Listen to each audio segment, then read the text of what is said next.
From the look on Brad's face, Amber knew that his libido was in full control of his psyche. Although she had blunted his desire slightly by filling his gut, mere popcorn could not stop what was to come. She sat down beside him after giving little Jimmy his bottle and allowed Brad to pull him towards her in a full embrace. A moment later, his tongue was exploring her mouth in the most sensuous French kiss Brad could employ. Brad was more than gratified to feel her responding to him and leaned deep into his arms. Her hand found his crotch and began slowly and methodically massaging him. She pushed her tongue into his mouth in return and began exploring his oral anatomy as well. Slowly she unzipped his pants and carefully worked his manhood out of the narrow opening of his cotton brief without stopping her tongue's explorations of his mouth. Once she had it free, she began to gently stroke his erect manhood with her fingertips while baby Jimmy looked on through the mesh of his playpen. Andrew was in a combination of a blue funk over his loss of sexuality and the sight of a woman he wanted to bed so desperately, manually relieving the sexual needs of his adult rival. When she put her lips down to Brad's manhood and began to suck, Andrew wanted to scream and moan in envy and loss simultaneously, but his loss of control of his vocal cords forced him to remain silent. In the place that Andrew wanted to occupy, Brad made the same sound of excitement mixed with contentment. His legs spread wide and he shuddered as he neared climax. It was only the gnawing hunger that growled in his stomach that made Andrew nurse while he witnessed the scene in front of him. As he suckled the nipple of his bottle of formula, his body began its own sequence of actions that would lead to the form of physical pleasure that was normal for an infant.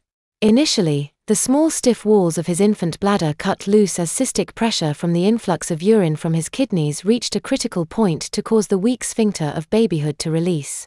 Then he emitted a small fart as a soft stool pushed its way past his flaccid anal sphincter and dropped into the bottom of the diaper he was wearing. The stimulation of the small bowel movement passing his anus triggered his lower intestine to continue, and all at once, Andrew was voiding the contents of his bowels into his diaper. Although Andrew was horrified by what he was doing in front of the two teenage strangers, the waves of pleasure that his infant subconscious personality felt as it relieved itself into the confines of the soft, absorbent loinclout without restraint. As each stool was released by the flaccid anal muscles that normally kept his rectum closed, he felt a silent jerk tug at his waist as the mass of the stool piled itself on top of the growing weight of feces that had passed seconds before and rested warmly at the bottom of his diaper. Despite himself, the temporary euphoria that his infant side of his personality felt filtered through to his adult personality and gave Andrew a warm sensation of pleasure that rolled up his spine and shook the bedrock of his personality. The shame and mortification that Andrew felt was almost exactly balanced by the extreme physical pleasure that his infant body had wrought. Just as Brad orgasmed, Amber took her lips from his penis and covered it with a clean diaper she had secreted by her side in the corner of the couch. Brad's bottom jerked convulsively against the cushion of the couch as his pent-up semen was released into the soft absorbent folds of the disposable diaper Amber held. When Brad stopped spurting semen, Amber took the clean part of the diaper and tenderly wiped the tip of his penis dry before rolling the diaper into a neat bundle and taping it shut in the same way she treated her charged wet diapers. First Brad, then Andrew sighed in utter contentment at the release of their demanding physical urges. Catching a sniff of the baby's diaper, Amber gave Brad a chaste kiss on his forehead and told him that Keosoen was due home any minute and that she couldn't be caught with her boyfriend's pants unzipped while he sat on the couch. Brad reluctantly pushed his semi-erect penis back into his briefs and zipped up his pants before he got up from the couch. She walked him to the front door and let him kiss her goodbye at the front door before shutting and locking it behind him.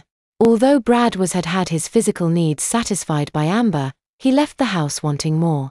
He had wanted to get into her panties that night and she had somehow maneuvered him into letting himself get jacked off like a freshman dweeb instead of taking her the way he had planned. I wanted her surrender to me tonight, by God, he thought to himself, as if nothing else would do. Who the hell does she think she is, running me out like that? No one's ever done that to me before. She acts like she cares more about that stupid baby than she does about me. Hell. I'm captain of the football team, she should feel honored that I'd take the time to screw her. Fuck. I'm going to have to give Fred that $25 I bet him. That bitch. She hasn't heard the last of me, by God. I'll have her kneeling on the floor at my feet and opening her blouse to me while she begs me to suck her tits before I'm done.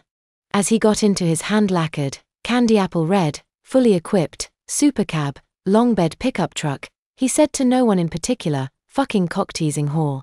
Then he tore off down the street at full rev, squealing his tires in anger and disappointment as he sped down the street in a fit of teenaged fury.